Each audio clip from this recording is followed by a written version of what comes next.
같이 말씀 보겠습니다. 말씀은 마가복음 14장 10절 말씀부터 21절 말씀과 43절부터 45절 말씀 두 군데 우리 같이 한 절씩 교독하겠습니다. 제가 먼저 10절 말씀을 읽겠습니다.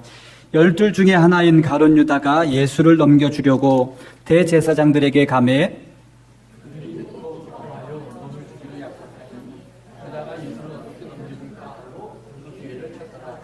무교절의 첫날 곧 유월절 양 잡는 날에 제자들이 예수께 여짜오되 우리가 어디로 가서 선생님께 유월절 음식을 잡수시게 준비하기를 원하시나이까 하매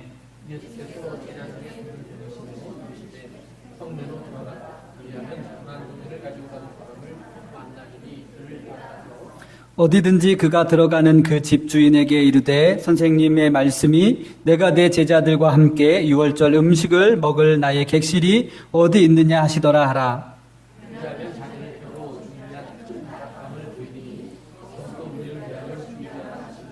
제자들이 나가 성내로 들어가서 예수께서 하시던 말씀대로 만나 유월절 음식을 준비하니라. 다 앉아 먹을 때 예수께서 이르시되 내가 진실로 너희에게 이르노니 너희 중에 한 사람 곧 나와 함께 먹는 자가 나를 팔리라 하신대.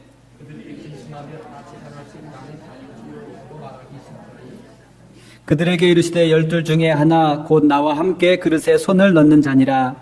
인자는 자기에 대하여 기록된 대로 가거니와 인자는 파는 그 사람에게는 화가 있으리로다. 그 사람은 차라리 나지 아니하였더라면 자기에게 좋을 뻔하였느니라 하시니라. 아멘. 우리 43절 말씀부터 45절 말씀 우리 함께 다 같이 읽겠습니다. 예수께서 말씀하실 때 곧 12 중에 하나인 유다가 왔는데 대제사장들과 서기관들과 장로들에게서 파송된 무리가 검과 뭉치를 가지고 그와 함께 하였더라. 예수를 파는 자가 이미 그들과 군호를 짜 이르되 내가 입맞추는 자가 그이니 그를 잡아 단단히 끌어가라 하였는지라.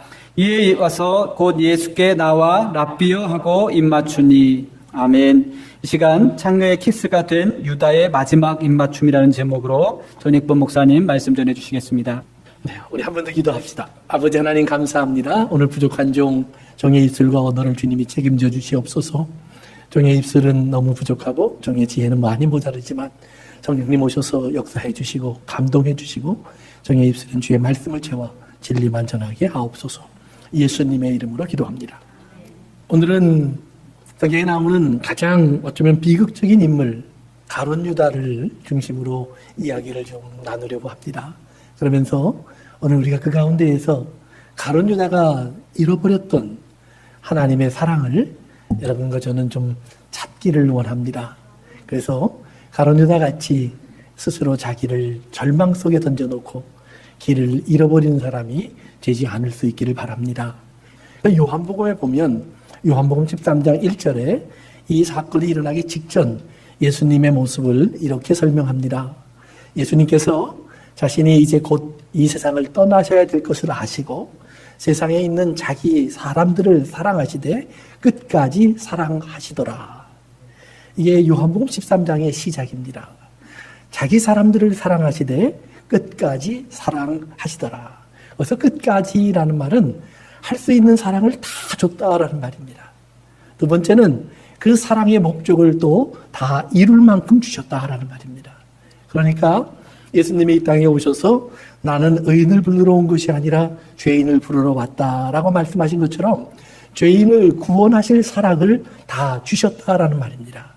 그래서 여러분들이 요한복음 13장을 좀 읽어보면 오늘 본문에 나와 있지 않는 여러 가지 일들이 좀 더 기록이 되어 있습니다. 그 중에 하나가 제자들의 발을 씻는 겁니다. 이스라엘 사람들은 식사를 할 때 꼭 먼저 손을 닦고 식사를 합니다. 그런데 예수님과 예수님의 제자들이 유월절 식탁에 둘러 앉았는데 아마 아무도 손을 닦을 물을 준비하지 않은 것 같습니다. 그러니까 예수님이 이제 그들 가운데 앉아 있다가 일어나셔서는 대야의 물을 깃고 와서 그 다음에 수건으로 허리를 동이고 제자들의 발을 닦고 가기 시작합니다. 그때 가룟 유다의 발도 예수님이 닦습니다. 두 번째 그 당시에 일어났던 일 중에 하나는 바로 예수님이 마지막 만찬을 제자들과 나누시면서 예수님은 먹지 않고 제자들에게만 먹이신 것입니다.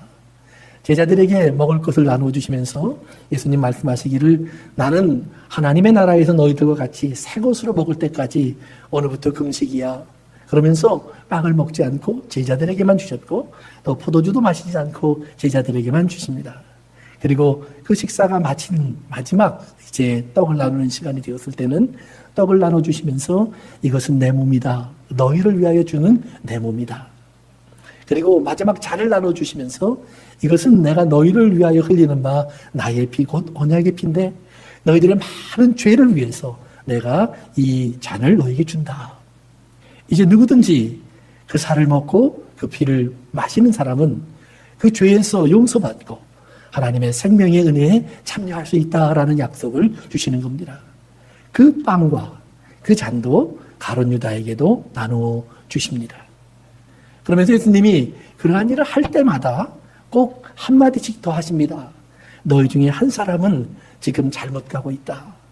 너희 중에 한 사람은 여기 앉아 있지만 우리 속에 들어와 있지 않다. 나를 팔려는 생각을 가지고 있고 사단에게 지금 붙잡혀 있다. 몇 번의 경고를 꼭 같이 해주십니다. 그리고 마지막에 이제 예수님은 모든 사람들이 알도록 분명하게 말합니다. 오늘 밤 너희 중에 한 사람이 나를 팔 거야. 그러니까 오늘 우리가 읽은 말씀에 보면 제자들이 근심하여 하나씩 예수님에게 물어봅니다. 좀 이상하지 않습니까? 정말 예수님을 사랑하는 제자들이라면 자기들에게 예수님이 그런 말을 했을지라도 왜 이런 말씀을 하시지? 누가 예수님을 판다고, 누가 예수님을 배반한다고 이런 말씀을 하시지? 이렇게 생각해야 정상입니다. 그런데 예수님의 제자들은 아무도 그렇게 하지 못합니다. 한 사람씩 와서 예수님에게 혹시 난가요? 이렇게 물어봅니다. 그것의 배경이 되는 사건이 누가복음에 가면 설명이 되어 있습니다. 예수님의 제자들은 그때까지 누가 더 큰 사람이 될까? 누가 더 많은 상을 받을까?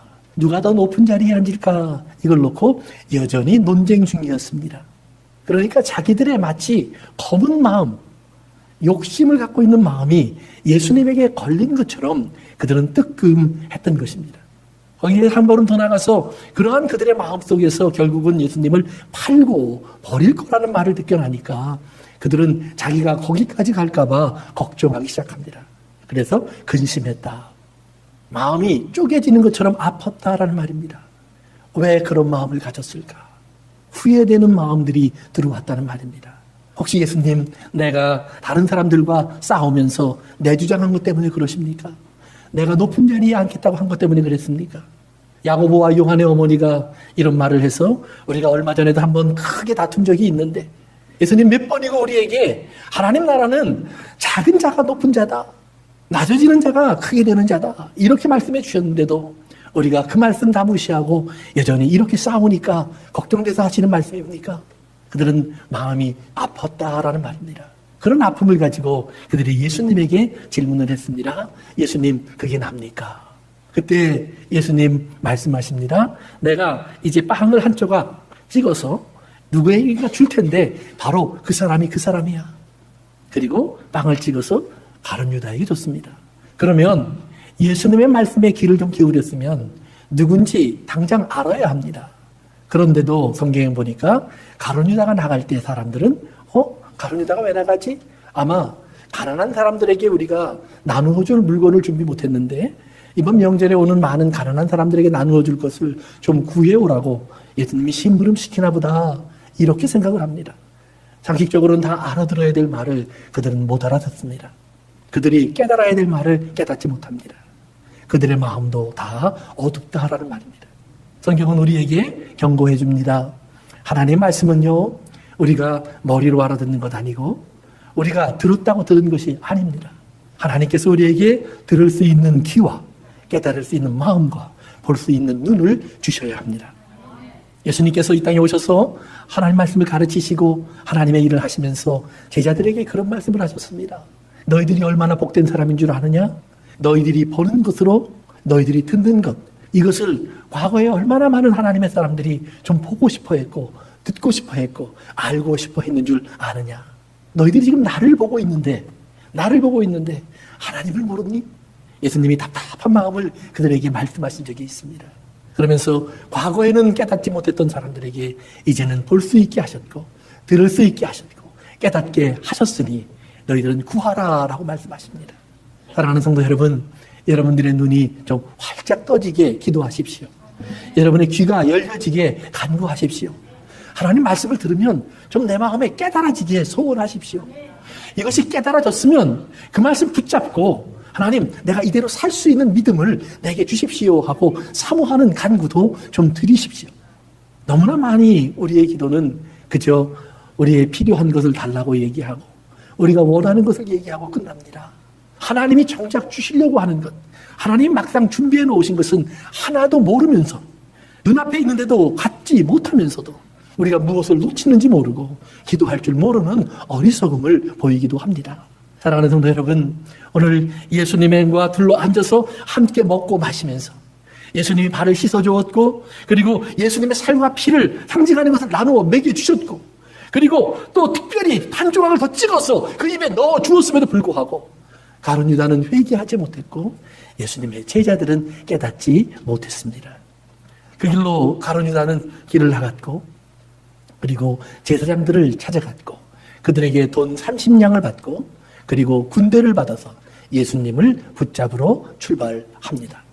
그때쯤 다른 제자들과 예수님은 저녁이면 그들이 그 당시에 찾아갔던 한적한 곳을 찾아갑니다.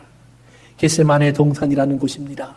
그곳에 사람들이 잘 따라오지 않는 조용한 곳입니다. 그러면 예수님은 그 저녁에 그곳에 가셔서 하루 종일 사람들과 씨름했던 것을 다 내려놓고 기도하시고 제자들과 대화하시고 하나님의 말씀을 다시 습관하시면서 자기의 하셔야 할 일들을 다시 확인하는 시간을 조용히 갖곤 하셨습니다. 그날도 예수님은 제자들을 데리고 그리로 가셨습니다. 6월절 저녁 제자들은 찬송을 부르면서 예수님과 함께 그 길을 갔습니다. 그리고 겟세마네 동산에 이르렀을 때 예수님은 제자들에게 이곳에 머물러라 해놓고 그날은 유독 혼자서 좀 더 깊숙한 곳으로 가십니다.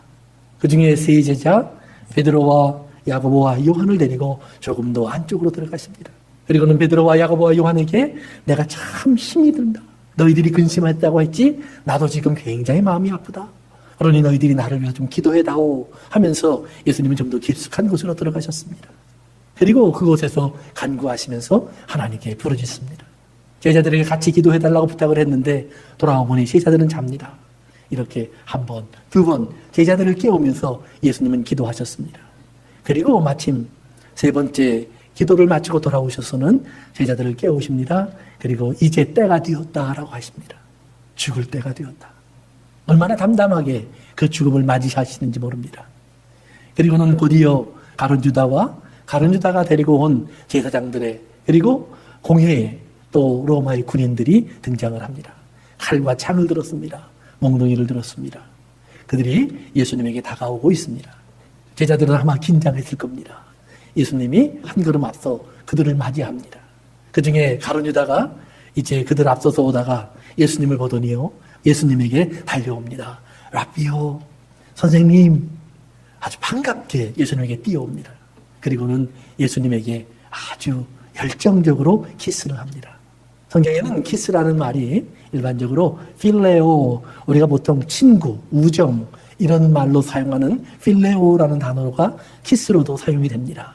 그런데 가룟 유다가 예수님에게 와서 입을 맞출 때는 그 앞에 카타라는 말이 붙습니다. 그 카타라는 말이 붙으면 그냥 키스를 하는 것이 아니라 아주 affectionated kiss예요. 사랑 또는 열정, 정열을 가지고 입을 맞추는 겁니다. 성경에 보면 한 여자가 이제 예수님에게 다가와서 옥합을 깨뜨렸을 때 예수님의 발에 그렇게 입을 맞추었습니다.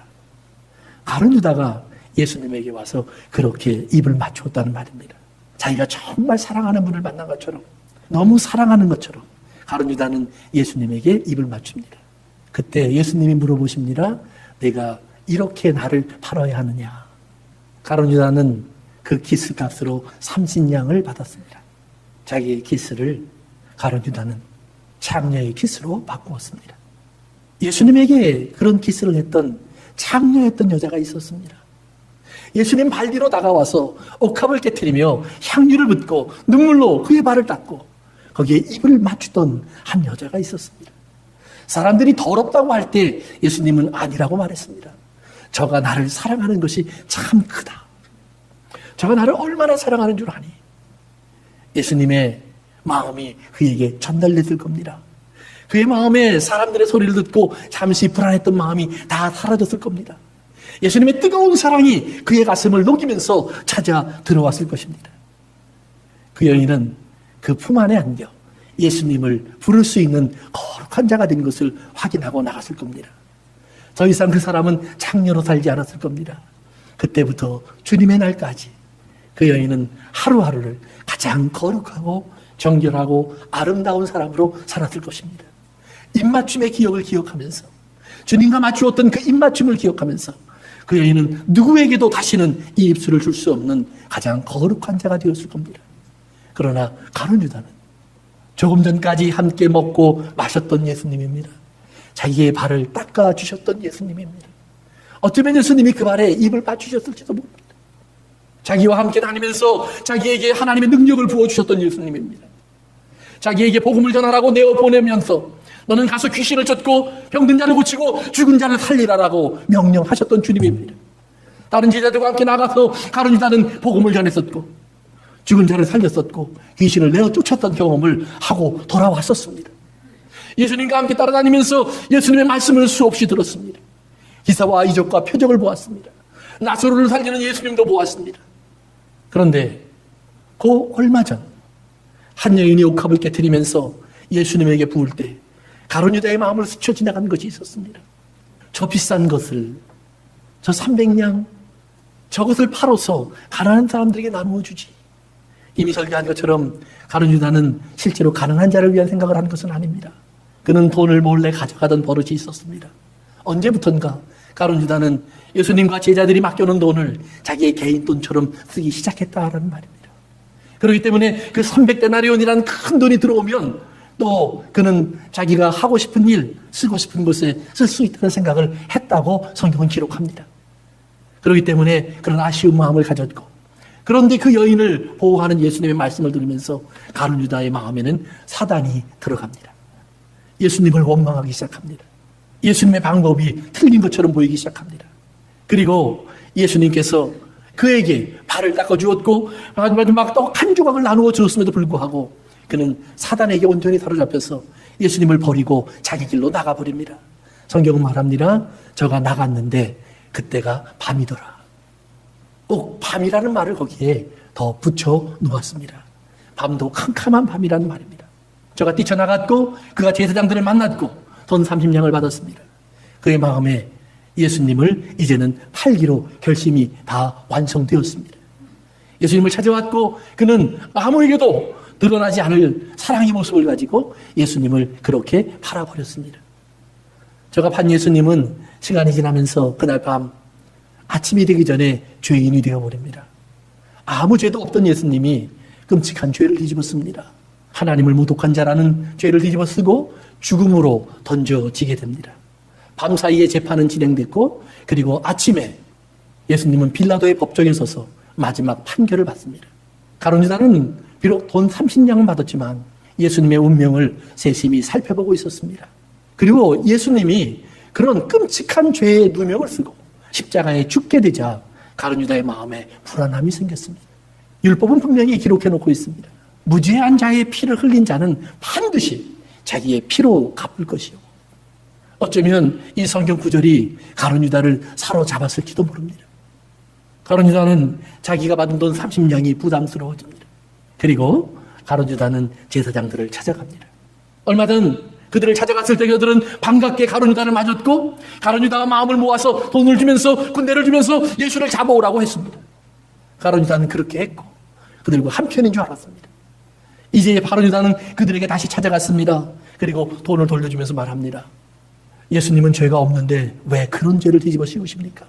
무죄한 자의 피를 팔았습니다. 저는 죄가 없습니다. 가룟 유다가 예수님이 죄가 없다고 증언하기 시작합니다.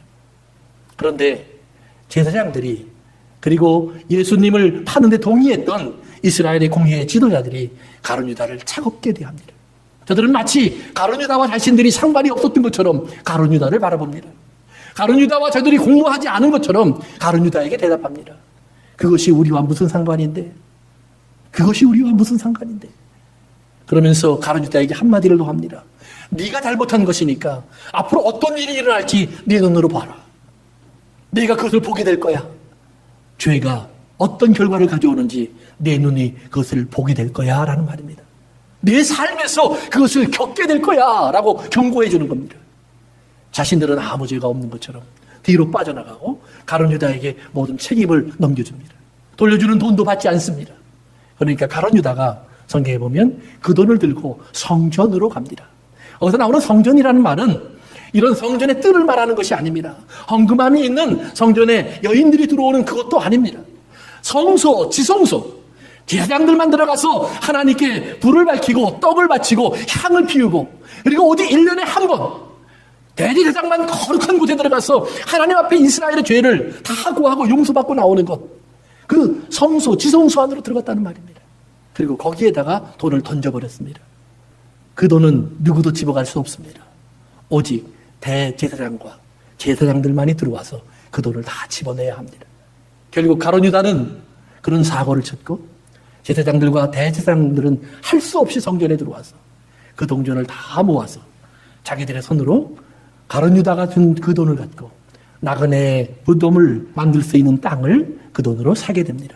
예루살렘 남쪽에 흰놈의 골짜기라고 하는 곳이 있는데 그곳에 있는 땅을 사서 그때부터 그곳을 피밭이라고 부르면서 그곳에서 나그네들의 죽음을 대신 처리하곤 했습니다.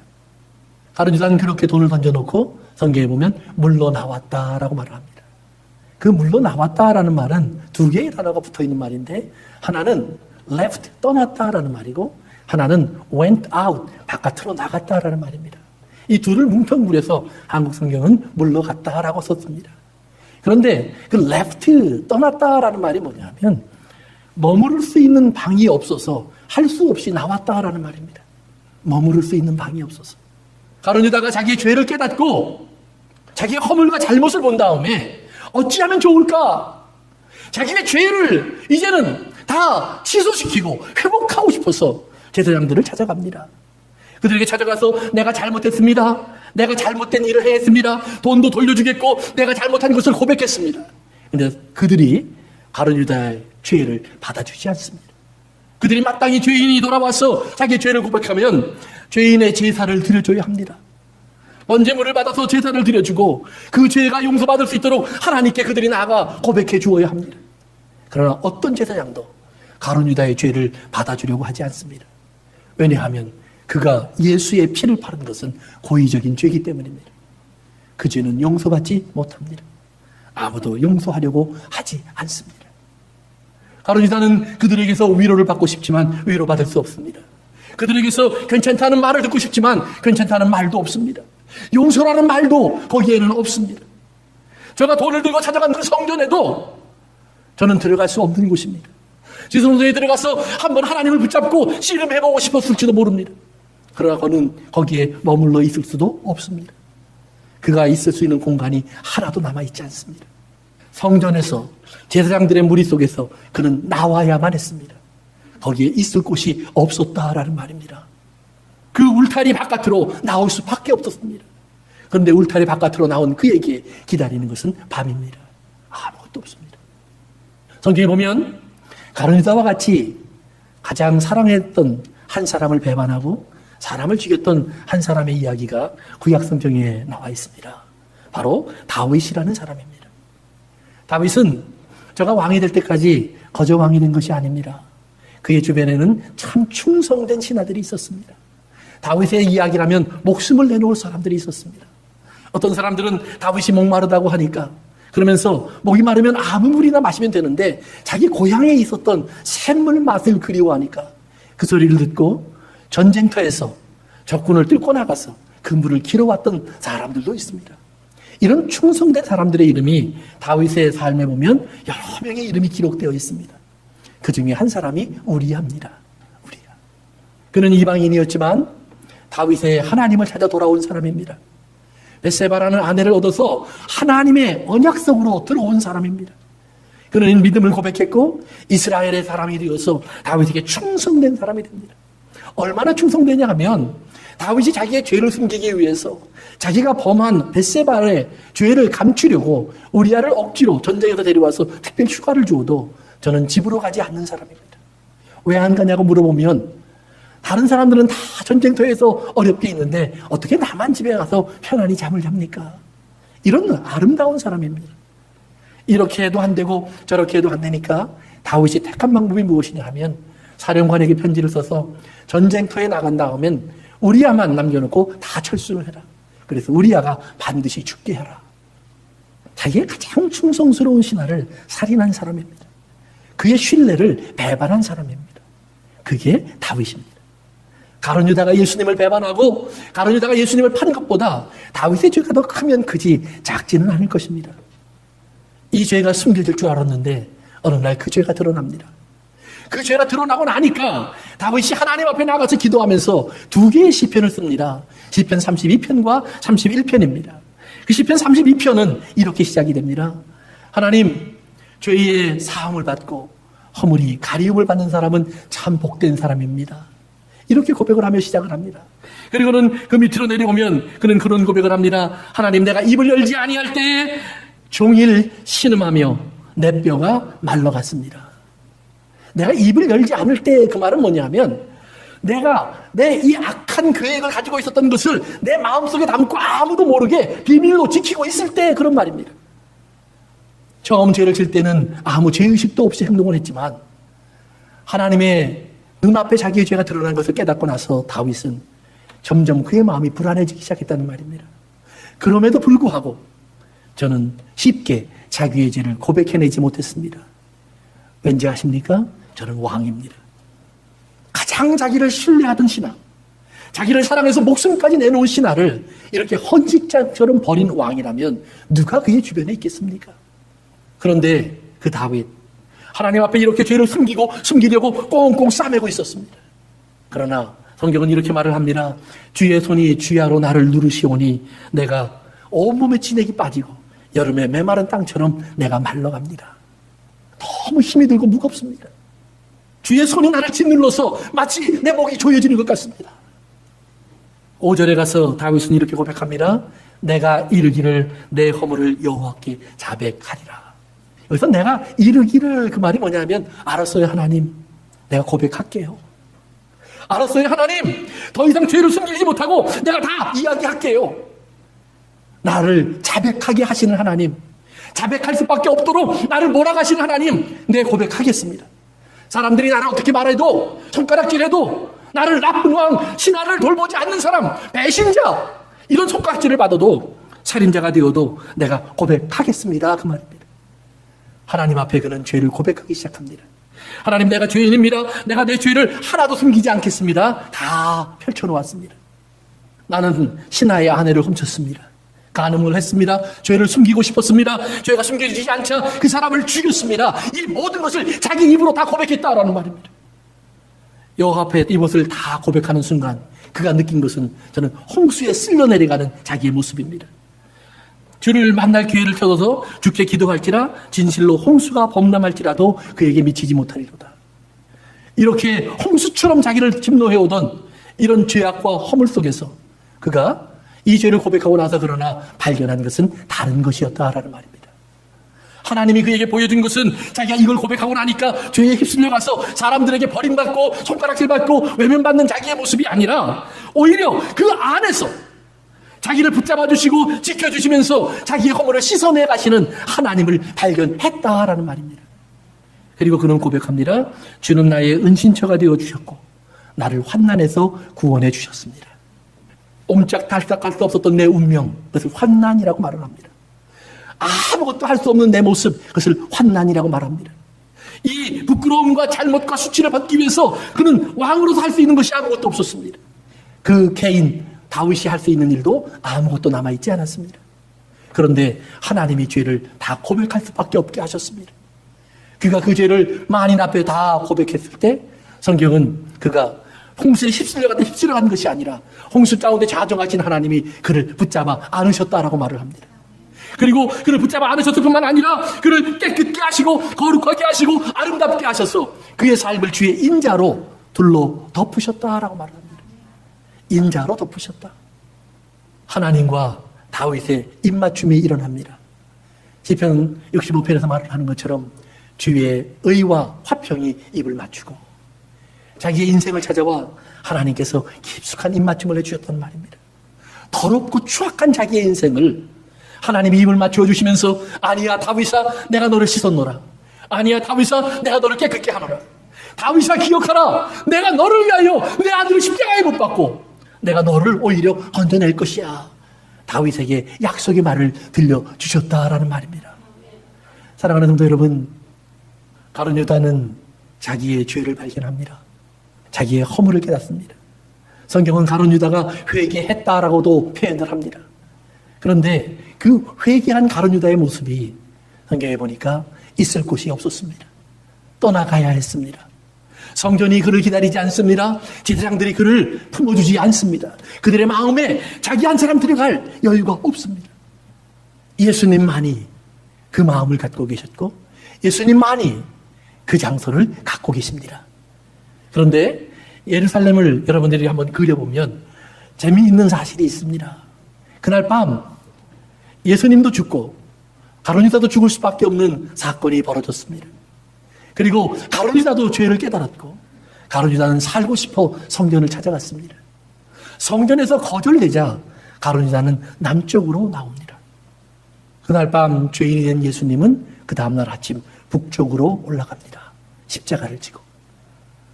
가룟 유다가 내려간 남쪽에는 깊은 골짜기만 있었습니다. 예수님이 올라간 북쪽에는 자그마한 동산이 하나 있었습니다. 깊은 골짜기 속에서 가룟 유다는 삼키움을 당했고 조그마한 동산에 올라간 예수님은 그 삼키움을 당할 수밖에 없는 사람들을 그곳에서 건져내기 시작합니다. 사랑하는 성도 여러분, 기억하십시오. 가룟 유다가 범죄했고 가룟 유다가 허물 속에 빠졌습니다. 가룟 유다는 자기의 죄악을 발견했습니다. 그리고 갈 곳을 찾기 시작합니다. 어디로 가야 할까? 성전은 나왔지만 밖으로 나왔지만 발걸음을 뗄 곳이 보이지 않습니다. 자살을 하는 많은 사람들이 크게 두 가지 때문에 자살을 한다고 합니다. 하나는 무엇이냐면 자기가 더 이상 할 수 없는 연약함을 깨닫고 복수하기 위해서 자살한다고 합니다. 자기는 너무 약한데 괴롭히는 사람이나 환경이나 주변에 있는 사람들이 너무 자기를 어렵게 하니까 자기가 할 수 있는 방법이 없으니까 마지막에 택하는 것이 자살이라고 합니다. 이 사람들은 자살하면서 그 사람들 마음속에 깊은 상처를 주길 원한다고 합니다. 복수하는 겁니다.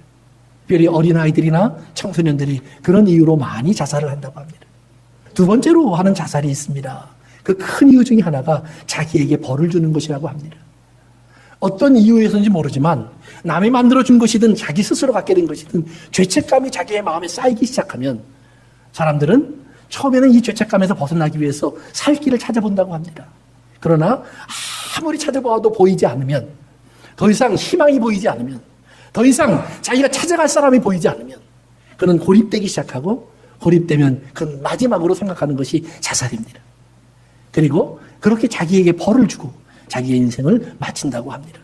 물론 모든 자살이 이 두 가지의 이유로만 이루어지는 것은 아닙니다. 그러나 의외로 많은 자살이 그러한 이유 때문에 이루어진다고 합니다. 가룟 유다의 자살은 어쩌면 두 번째의 이유입니다. 자기의 죄를 깨닫고 죄를 뉘우치기까지 했습니다. 어떻게 하면 이 죄에서 벗어날 수 있을까 방법을 찾아봅니다. 아무도 들려주지 않습니다. 아니, 아무도 들려주지 않은 것은 아닙니다. 예수님께서 분명히 말씀하셨습니다. 많은 사람의 죄를 위하여 주는 내 피니라. 그는 그 피를 마셨습니다. 예수님께서 그의 발을 닦아내셨습니다. 예수님 말씀하셨습니다. 너희들의 이미 목욕한 사람이니 발만 닦으면 돼. 예수님께서 경고하셨습니다. 너희 중에 한 사람은 마귀다. 예수님께서 말씀하셨습니다. 이 어두움에서 너희들이 나와야 한다고, 빛으로 와야 한다고 몇 번이고 말씀하셨습니다.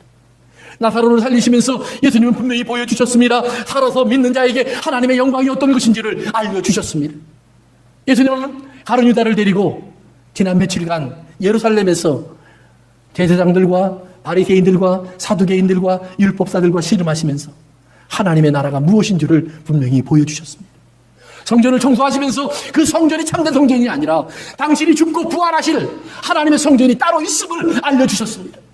그 성전으로는 가룟 유다가 들어올 수 있는 곳, 문둥병자도 들어올 수 있는 곳, 장님과 소경과 절름발이가 들어올 수 있는 곳이었다라고 말씀해 주셨습니다.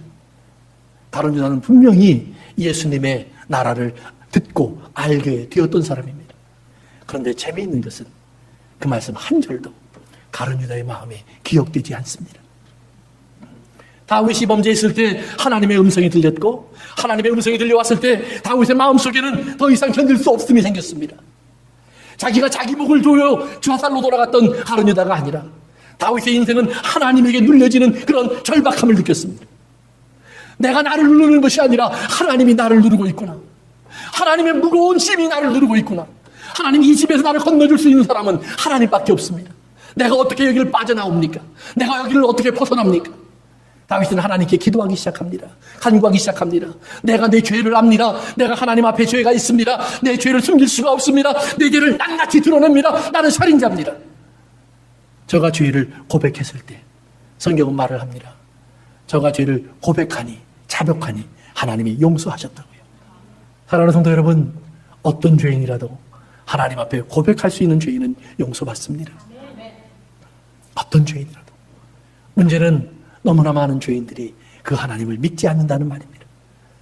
문제는 너무나 많은 사람들이 그 하나님을 인정하지 않는다는 말입니다.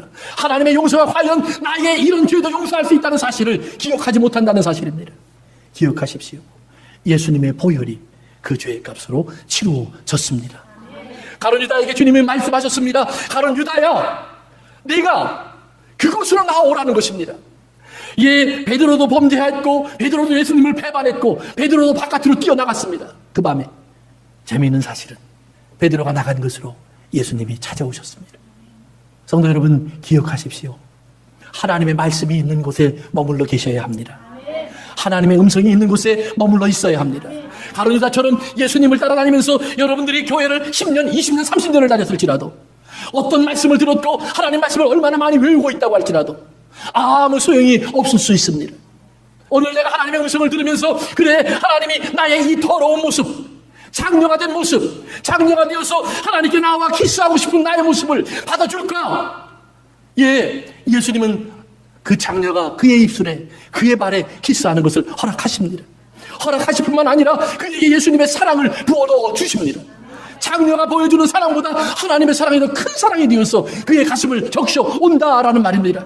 그의 상을 받고 온 하나님의 사랑이 그를 찾아온다라는 말입니다. 저가 더 이상 자기 입술로 장녀짓을 하지 아니하고 은삼십에 예수를 팔듯 자기의 입술로 하나님을 부인하고 거짓과 그리고 자기의 변명으로 자기를 둘러싸려고 하지 아니하고 오히려 자기의 죄를 죄로 고백할 수 있는 용기를 그에게 들려준다는 말입니다.